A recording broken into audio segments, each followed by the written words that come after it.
Madam Speaker, I rise in support of H.R. 4275, the Bipartisan Coast Guard Authorization Act of 2025, which includes my provision to improve navigation in the East Rockaway Inlet off the south shore of Long Island to strengthen maritime drug enforcement in our waters.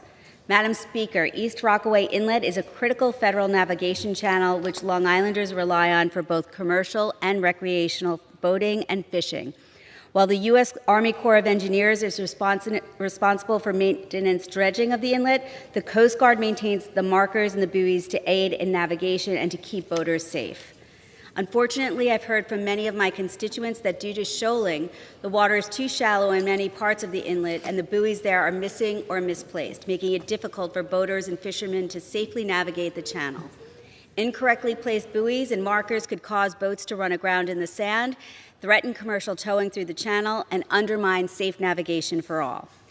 My amendment, which is included in Section 283 of this bill, would require the Commandant of the Coast Guard to examine this issue and report to Congress with concrete recommendations to address hazards in the East Rockaway Inlet and present a plan to update the aids to navigation there to keep boaters safe. I'm grateful to Chairman Graves and Ranking Member Larson for including this amendment, and I look forward to working together with the Coast Guard on this important issue. Madam Speaker, this bill will also strengthen our national security and support the men and women I met at the Coast Guard station in Jones Beach. This bipartisan bill will ensure that the Coast Guard has the resources that it needs to keep our shores and our communities secure.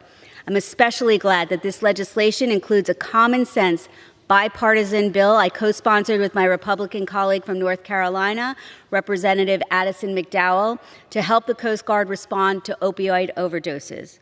Our brave Coast Guardsmen are the first line of defense against illegal drug traffickers on our water, and this legislation will ensure that they have the tools that they need to combat opioid overdoses and close loopholes that drug traffickers seek to exploit. Madam Speaker, in closing, I urge all of my colleagues to join me in supporting this important bill, and I yield back the rest of my time.